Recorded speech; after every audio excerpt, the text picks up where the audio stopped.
सदाबहार सच्ची कहानियों पर आप सभी का स्वागत है। बहुत पुरानी बात है कि एक छोटे से कस्बे में एक लड़का रहता था। उसका नाम था नुकुल। उसके माता पिता मर चुके थे। उसके आगे पीछे कोई नहीं था। नुकुल बहुत ही समझदार और अच्छा लड़का था। बाजार में उसकी एक छोटी सी दुकान थी। सर्दी में गरम गरम चाय और गर्मी में ठंडा मीठा शरबत बेचा करता था। बरसात में चाय के साथ पकोड़े भी बनाया करता था। उसकी अच्छी खासी कमाई हो जाती थी। रात को जब वो थक हार कर घर लौटता, घर उसको काटने को दौड़ता। खुद ही अपनी रोटियां पकाता। कभी थका हुआ होता तो यूं ही सो जाता। अगर कोई नुकुल का रिश्तेदार होता तो उसके शादी ब्याह के बारे में जरूर सोचता। नुकुल के पड़ोस में एक बुढ़िया रहती थी। सब उसे मौसी मौसी कहते थे, मानो जैसे वे जगत मौसी थी। उसे नुकुल पर बड़ा तरस आता। होली, दिवाली, नवरात्रे, दशहरे अगर वे कुछ खास पकाती तो एक प्लेट नुकुल को भी दे आती। मौसी के एक दूसरी रिश्तेदार भी थी। उसका नाम सपना था। दूसरे मोहल्ले में वो अपने विधवा माँ के साथ रहती थी। बड़ी ही खूबसूरत और गोरी चिट्टी थी, लेकिन अपने गोरे रंग पर बड़ा घमंड किया करती थी। हर वक्त शीशे के सामने खड़ी रहती और सजी संवरी रहती और अपने घर के खिड़कियों से ताका झांकी करती रहती। विधवा माँ को अपनी बेटी सपना की शादी की चिंताएं सताती रहती। सपना की माँ अपनी बेटी के लक्षणों से भी बहुत परेशान थी, लेकिन वह क्या कर सकती थी। जेब में फूटी कौड़ी नहीं था और बिना दहेज के गरीब की बेटी को कौन ब्याह कर ले जाता भला। वह एक दिन हमारे मोहल्ले में जगत मौसी से मिलने आई। वह सपना की शादी की चिंताओं को लेकर उसके सामने बातचीत करने लगी। मौसी के दिमाग में नुकुल के बारे में ख्याल आ गया। ऐसा सीधा और अच्छा लड़का पूरे शहर में चिराग लेकर ढूंढने से भी नहीं मिलेगा। बगैर कोई पैसा खर्च किए लड़की अपने घर की हो जाती। उसी शाम मौसी प्लेट में कढ़ी चावल लेकर नुकुल के घर पहुंची। नुकुल उस वक्त अपना दुकान बंद करके घर लौटा था।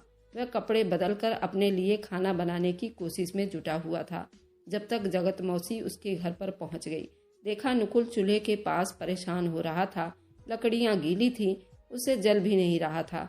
घर में चारों तरफ धुआं धुआं उठ रहा था। नुकुल मौसी को देखते ही उनके तरफ पानी का गिलास लेकर बढ़ा और चारपाई बिछाकर मौसी को बिठाने लगा। मौसी ने उसको ढेरों आशीर्वाद दे डाले। बेटा, तू दिन भर थका हारा आकर घर में रोटियां पकाता है, मेरा कलेजा फटने को आता है। तू शादी क्यों नहीं कर लेता? मौसी, आपको तो पता है मेरा कोई रिश्तेदार नहीं, ना कोई मेरे आगे पीछे है। मेरा कौन रिश्ता लेकर किसी के घर जाएगा? ये शादी ब्याह करने और करवाने का तो माँ बाप की जिम्मेदारी होती है, और मेरे पास तो दोनों ही नहीं है। कौन करवाएगा मेरी शादी और कौन करेगा मुझसे शादी?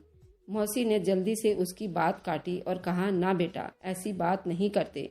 मैं अभी जिंदा हूँ और तुझ में फिर किस बात की कमी है? कमाऊ बेटा है वह तो ठीक है मौसी, लड़की कहाँ मिलेगी? मौसी ने झट कढ़ी चावल उसके हाथ में थमाते हुए कहा, अरे बेटा, मेरी सहेली की लड़की है ना सपना, इतनी खूबसूरत है कि तुम उसे देखते ही रह जाओगे। यूँ तो उसके लिए बहुत रिश्ते आते हैं, लेकिन मैंने अपने सहेली से कह दिया तुम्हें नुकुल जैसा लड़का कभी नहीं मिलेगा। मेरी सपना है बहुत चंचल, तुम्हारी जिंदगी को रोशन कर देगी। नुकुल को अपनी शादी की बात सुनकर बड़ी शर्म आ रही थी। मौसी, आप तो बिल्कुल मेरी माँ जैसी हैं, जैसा आपको अच्छा लगे आप कर सकती हैं। मौसी ने खुशी में वह कढ़ी चावल अपने हाथों से खिला डाले और नुकुल को ढेरों आशीर्वाद देते हुए वहाँ से चली गई। घर जाकर सपना की माँ से बोली, लो भाई, तुम्हारा काम तो हो गया। ऐसा सीधा साधा लड़का तुम्हें 7 जन्मों में भी नहीं मिलेगा। ऐस करेगी तुम्हारी सपना।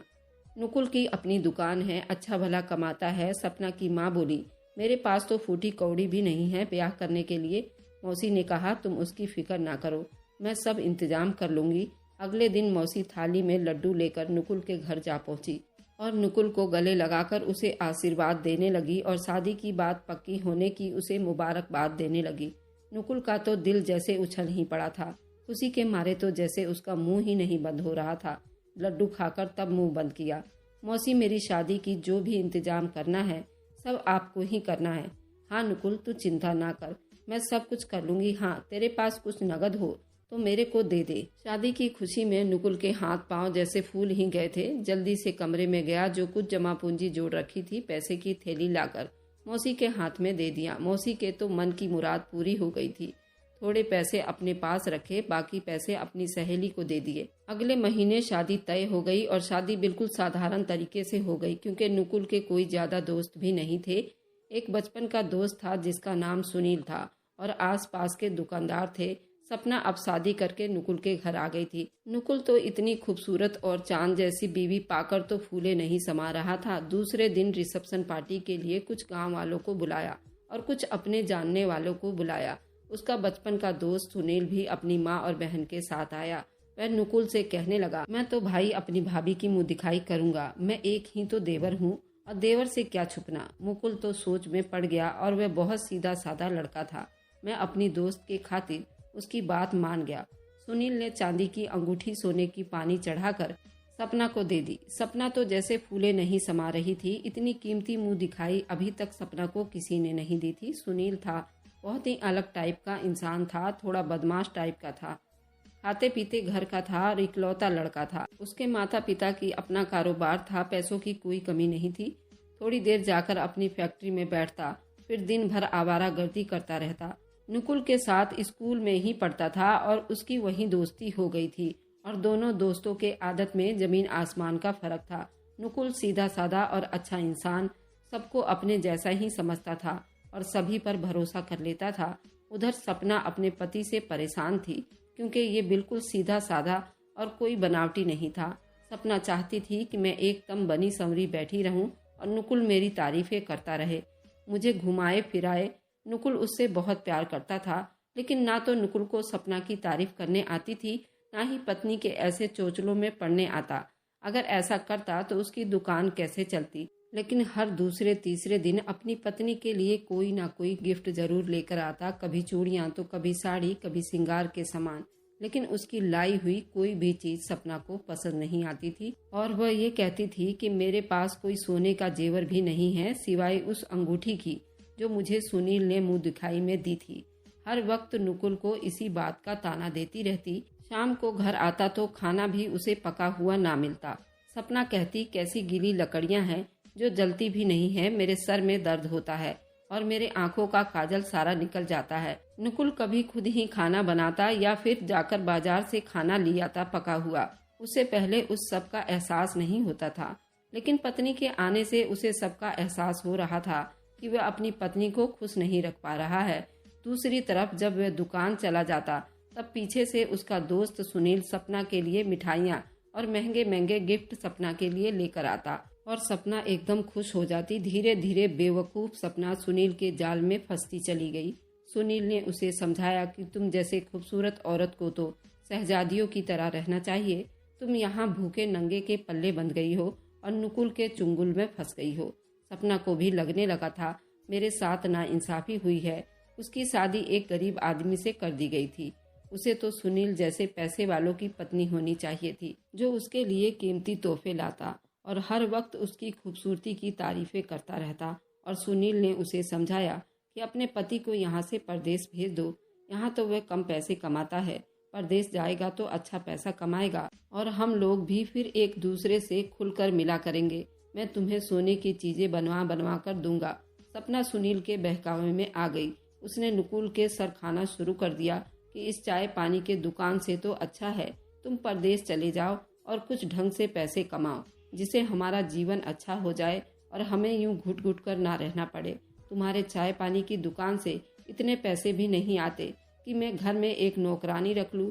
पूरे दिन में घर में काम करके थक जाती हूँ, ना तो हाथों में मेहंदी टिकती है ना ही मेरे आंखों में काजल।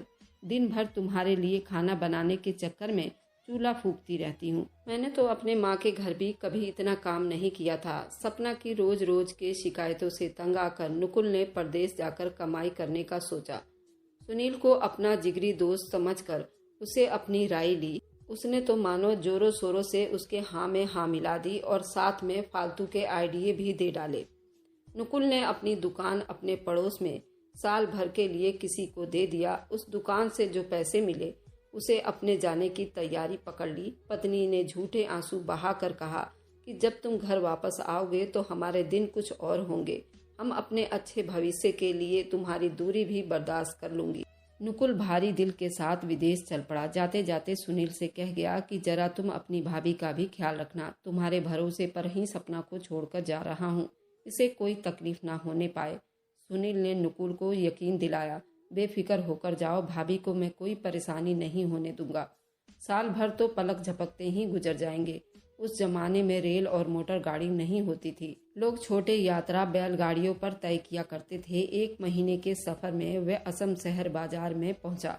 वहां बाजार का मालिक एक बूढ़ा आदमी था। उन्होंने नुकुल को अपने बाजार में रहने के लिए एक कोठरी दे दी। वह बाजार में ही वह दोनों वक्त का खाना खा लेता। बाजार के मालिक को जब पता चला कि ये पैसा कमाने के लिए कोसों मील से यहाँ आया है, उन्होंने समझाया, बेटा तुम बहुत अच्छे इंसान लगते हो, जरा संभल कर रहना। इस शहर का नाम अंधेर नगरी है। यहाँ का राजा बिल्कुल चौपट है, इसलिए यहाँ पर भोले भाले लोगों को और मुसाफिरों को बहुत ठगा जाता है और बेवकूफ़ बनाकर लोग अपना उल्लू सीधा करते हैं। नुकुल ने जवाब में कहा, बाबा मैं आपकी बात को पूरा ध्यान रखूंगा। मैंने सोचा कि 2-4 दिन में शहर में घूम फिर कर पहले यहाँ की हालत को समझ लूं, उसके बाद काम शुरू करूंगा। नुकुल अपने कोठड़ी से खा पीकर बाजार जाकर हाल चाल लेने गया। यहाँ पर क्या काम किया जाए। अभी वह थोड़ी ही दूर गया कि एक नाई की दुकान नजर आई। सोचा कि बाल थोड़े बढ़ गए हैं, सफर में बाल कटवाने का मौका नहीं मिला, पहले दाढ़ी और बाल कटवा लेता हूँ। नाई के दुकान पर जाकर कहा, भैया मुझे बाल कटवाने हैं। नाई बोला, भाई साहब बैठिए। नुकुल ने पूछा, कितने पैसे लगेंगे भैया। नाई बोला, बस जो समझ में आए दे देना। नुकुल ने सोचा, बड़ा ही शरीफ आदमी है, चाचा ने तो मुझे यूं ही डरा दिया था कि यहाँ सब ठग है। बाल कटवाने के बाद नुकुल ने उसे पैसे दिए। नाई ने पूछा, ये क्या है। नुकुल ने जवाब दिया कि बाल कटाई के पैसे। नाई बोला कि लेकिन मैं तो पैसे नहीं लूंगा, मैंने तो कहा था कि तुम कुछ दे देना, मुझे तो कुछ चाहिए। नुकुल बड़ा हैरान हुआ, कुछ क्या होता है। उसने पैसे बढ़ाकर दिए, दुगने दिए, तिगने करके दिए, लेकिन नाई तो अड़ गया, उसे तो कुछ ही चाहिए। नुकुल ने दुकान में आने वाले कई लोगों के सामने अपना मुकदमा रखा, लेकिन सभी लोगों ने कहा कि बात अगर कुछ की तय हुई है तो कुछ ही दो। आखिर नुकुल को बाजार में चचा की याद आ ही गई। नुकुल को ख्याल आया कि इस मुसीबत से वही निकाल सकते हैं। उसने नाई से कहा कि तुम मेरे साथ चलो, कुछ तो मैं तुम्हें घर पहुंचकर दे सकता हूं। नुकुल नाई को लेकर बाजार पहुंचा। वहां चाचा को सारा वाकया सुनाया। चाचा ने नाई से कहा, तुम सुबह आना, अभी हमारे पास कुछ नहीं है, कल हम मांग कर रखेंगे। नाई चला गया तो चाचा ने नुकुल से कहा, मैंने कहा था ना कि ये अंधेर नगरी है, यहाँ पर हर कदम पर फूक फूक कर रखना पड़ेगा। नाई से तुम्हें साफ शब्दों में कह देना चाहिए था। कितने पैसे लगेंगे। नुकुल हैरान हो गया, चाचा मुझे क्या मालूम था कि मैं इस झंझट में फंस जाऊंगा। मैं तो सीधा साधा अपना बाल कटवाने गया था। उसने कहा कुछ दे देना, मैं समझा कि इसका मतलब है कि मुझको कुछ भी पैसे दे देना। पर चाचा आप बताइए कि मैं क्या करूं। चाचा ने कहा कि बाजार जाओ, एक दही का कुंडा खरीद कर लाओ। नुकुल ने ऐसा ही किया। चाचा ने उस दही पर थोड़ी सी तवे की कालिक लगा दी और कुंडा उठाकर रख दिया। अगले दिन सुबह ही सुबह नाई अपना कुछ लेने के लिए नुकुल के पास चला आया। चाचा ने नुकुल से कुंडा उठा लाने को कहा। नुकुल ने दही का कुंडा उठा लाया और चाचा ने नाई को देने को कहा। नाई ने कहा, मैं इसका क्या करूँगा। चाचा ने कहा, इसमें क्या पड़ा है। नाई ने कहा कि इसमें काला काला सा कुछ पड़ा है।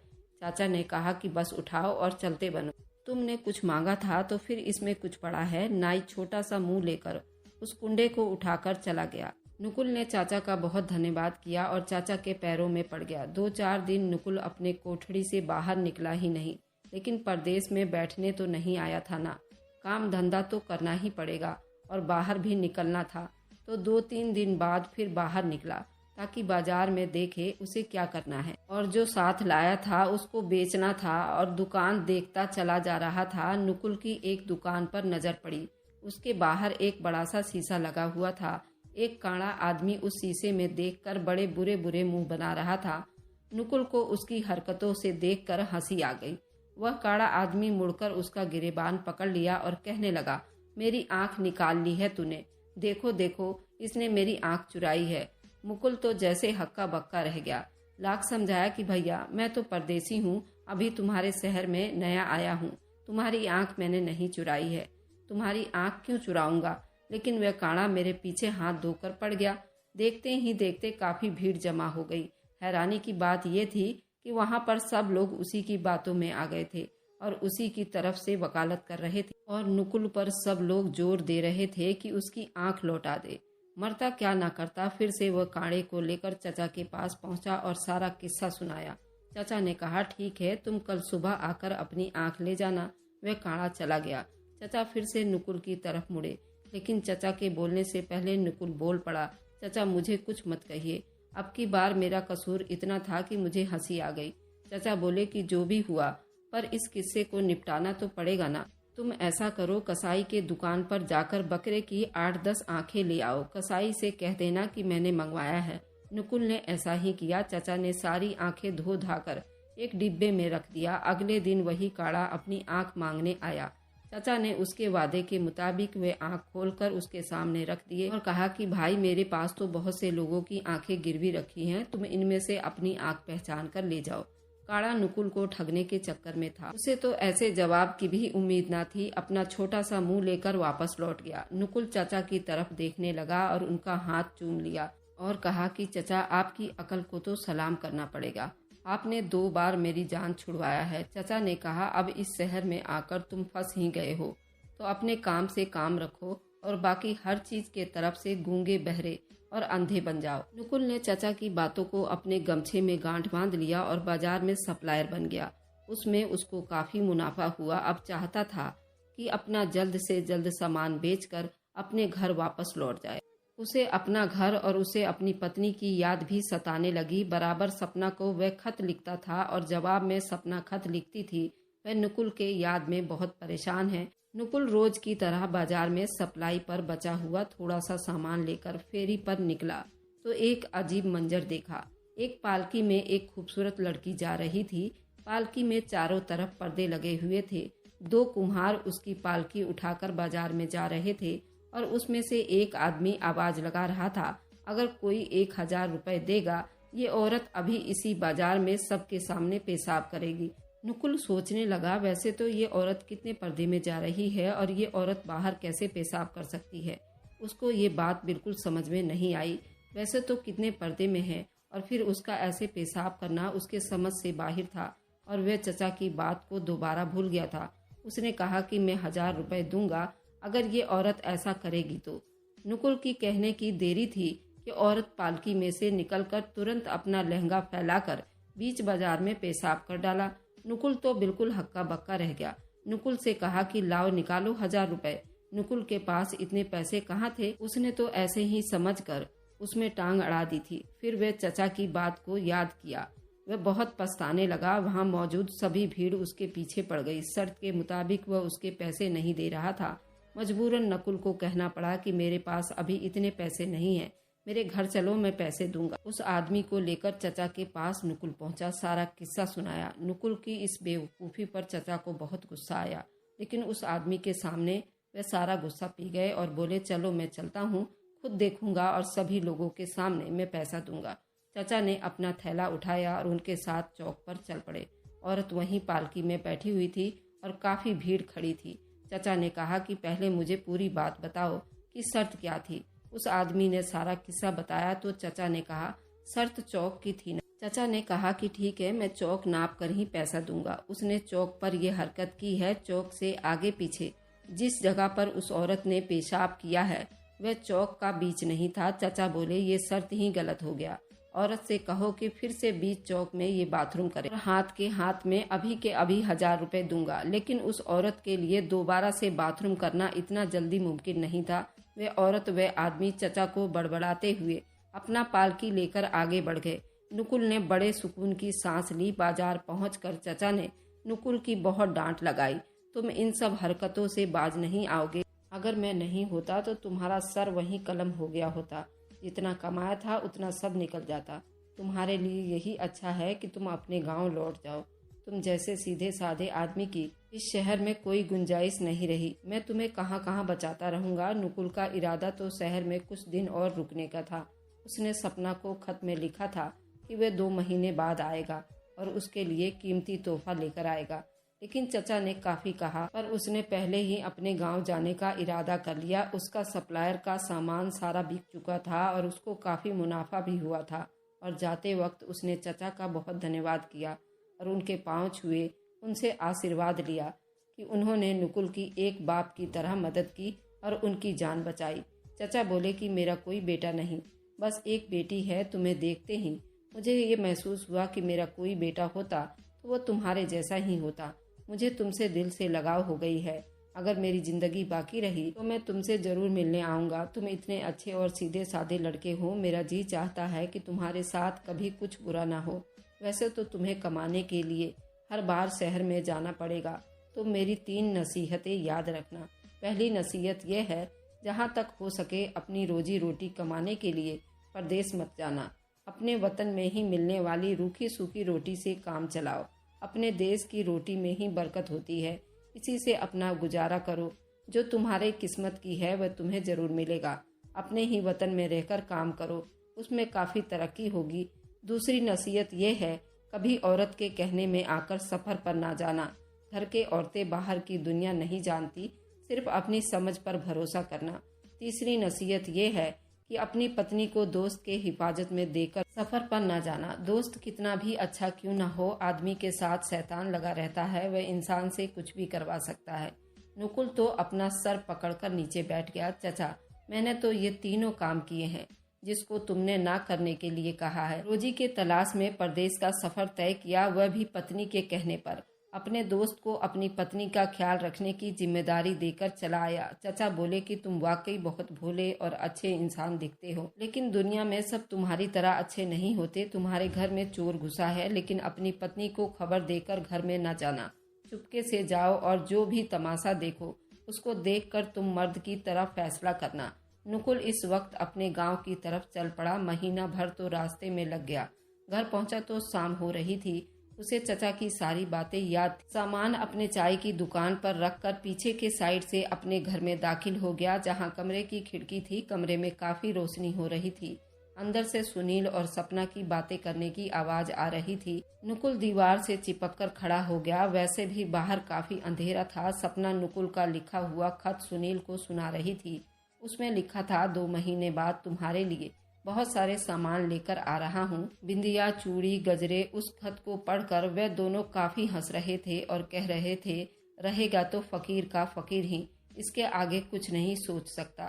सुनील कहने लगा, मैं जो तुम्हारे लिए कंगन लेकर आया था पूरे 250 का था। सपना कहने लगी, छोड़ो यार, तुम्हारा और उसका मुकाबला क्या है। मुझे तो ये सोच सोच कर परेशानी हो रही है कि अगर नुकुल आ गया तो हम दोनों कैसे मिलेंगे। सुनील बोला कि कोई बात नहीं, 4-5 महीने रहेगा, फिर से उसे किसी दूसरे शहर भेज देना। उस गधे की नकेल तो तुम्हारे हाथ में है ना। इस बात पर सपना और सुनील दोनों ठहाके लगाकर हंसने लगे। नुकुल ये सब सुनकर तो बिल्कुल हक्का बक्का सा रह गया और उसकी तलवों की आग सर पर चढ़ने लगी। नुकुल ने दरवाजा पीटना शुरू कर दिया। सपना ने आकर बाहर दरवाजा खोला। नुकुल को देखकर सपना जैसे सुन्न हो गई। नुकुल की तो ये हालत थी जैसे काटो तो बदन में खून ना निकले। पीछे पीछे सुनील भी निकल आया। नुकुल पर उसकी नजर पड़ी तो उसकी सिट्टी बिट्टी गुम हो गई। बड़ी मुश्किल से अपने ऊपर काबू पाकर बोला, भाभी का हाल चाल लेने आया था, उनको किसी चीज की कोई जरूरत तो नहीं। नुकुल का दिल चाहा कि उसका मुंह नोच ले। बड़ी सब्र से काम लेते हुए नुकुल ने कहा, सपना को तो तुम अपने साथ ही ले जाओ ताकि तुम इसकी जरूरत को पूरा कर सको। मेरा इससे अब कोई लेना देना नहीं है, मैंने इसे डिवोर्स दे दिया। सपना ने जोर जोर से रोना शुरू कर दिया। सुनील ने चोरी पर सीना जोरी करते हुए कहा, आजकल शराफत का कोई जमाना नहीं है। तुम्हारे जाने के बाद एक तो मैंने भाभी की इतनी देख रेख की। शोर शराबा सुनकर पड़ोसी जमा हो गए। सब ने ही नुकुल से कहा कि तुमने बहुत अच्छा किया, बेवफा औरत की यही सजा है। हम तो इतने दिनों से इन दोनों की बेशर्मी देख देख कर परेशान हैं, लेकिन तुम्हारे खातिर चुप रहे। ये शरीफों का मोहल्ला है, हम भी बहू बेटियों वाले हैं। सुनील के माँ बाप को पता चला तो वे भी अपने बेटे की करतूत पर शर्मिंदा थे। नुकुल ने सुनील के माँ बाप से कहा कि आप अपने बेटे की शादी सपना से करवा दें। मैं नहीं चाहता कि ये दोनों अलग हों और ये दोनों एक दूसरे को पसंद करते हैं, एक साथ खुश रहेंगे। सुनील ने बहुत हाथ पांव मारे, लेकिन उसकी एक ना चली। सुनील के माता पिता सपना को अपने घर ले गए ताकि उसकी शादी करवा सकें। इस हंगामा में आधी रात बीत चुकी थी। नुकुल इतना लंबा सफर तय करके आया था, थका हारा था। उस पर बेवफा पत्नी को देखा तो बिल्कुल ही टूट गया था। 2 दिन तक तो वो घर से बाहर ही नहीं निकला। अंधेर नगरी वाले चचा और उनकी बातें तो पूरी तरह से सच साबित हुई थी और चचा की नुकुल को बहुत याद आ रही थी। जैसे तैसे महीना काट लिया, किसी काम में दिल नहीं लगा तो वापस चचा के पास जाने की ठान ली और चचा के घर जा पहुंचा। चचा ने उसको गले से लगाया और तसल्ली दी और बहुत समझाया, बेटा जो होता है वह अच्छे के लिए होता है। सपना से सुख तुम्हारे मुकद्दर में नहीं थी, लेकिन वह तुम्हारे जैसे नेक लड़के के काबिल भी नहीं थी। शुक्र करो कि उस औरत से तुम्हारा पीछा छूट गया। मेरी एक ही बेटी है, मैं अपने मुंह से उसकी तारीफ नहीं करूंगा, लेकिन बहुत अच्छी और शरीफ लड़की है और तुमसे वफा करेगी और तुम उसके साथ बहुत खुश रहोगे। अगर तुम राजी हो तो मैं अपनी बेटी की शादी तुमसे करवाना चाहता हूँ। अंधा क्या चाहे दो आंखें। चचा का तो वह पहले ही मुरीद था, अब चचा ने अपनी बेटी देकर उस पर बहुत बड़ा एहसान किया। चचा अब इतने अच्छे और नेक इंसान हैं, तो उन्होंने अपनी बेटी की परवरिश भी बहुत अच्छी की होगी। नुकुल के रजामंदी से चचा की बेटी और नुकुल की शादी हो गई। चचा ने कहा कि तुम अपनी बीवी को लेकर अपने वतन चले जाओ और अपना कारोबार शुरू करो और खुश रहो। नुकुल ने बहुत जिद किया, चचा आप भी हमारे साथ चलिए, यहाँ आपकी देखभाल करने वाला कौन है? हमारे साथ रहेंगे तो हमारे बच्चों के लिए और हमारे लिए बहुत अच्छा होगा। बुजुर्गों का साया हमारे औलाद के ऊपर होना चाहिए, घर में इसी से बरकत होती है। नुकुल के जिद करने पर चचा भी उनके साथ उनके गांव में आ गए और वे दोनों हंसी खुशी जिंदगी बिताने लगे और उनके प्यारी प्यारी 2 बेटियां हुई। वहीं पर सपना और सुनील के रोज रोज झगड़ों से पूरा गांव परेशान था। सुनील अब सपना से परेशान हो गया था, क्योंकि माँ बाप ने भी अब उसे धक्के देकर घर से बाहर निकाल दिया था। एक तो वह ना कोई काम सीखा था और ना ही कमाता था। अब उसे सपना के खर्चे पूरे नहीं हो पा रहे थे। सपना भी सुनील को छोड़कर अपने मायके में बैठी थी और अपने खूबसूरती से वो मर्दों का दिल जीतने में लगी रहती। अगर आपको आज की कहानी पसंद आई है तो वीडियो को जरूर लाइक कीजिएगा और अपने दोस्तों के साथ शेयर भी कीजिएगा। और हाँ, अगर आपने अभी तक हमारे चैनल को सब्सक्राइब नहीं किया है तो जरूर सब्सक्राइब कर लें। मिलते हैं हम अपनी कल की एक नई दिलचस्प कहानी के साथ। मुझ पर सदा अपना प्यार और स्नेह बनाए रखें। सभी को मेरा प्यार भरा नमस्कार दोस्तों।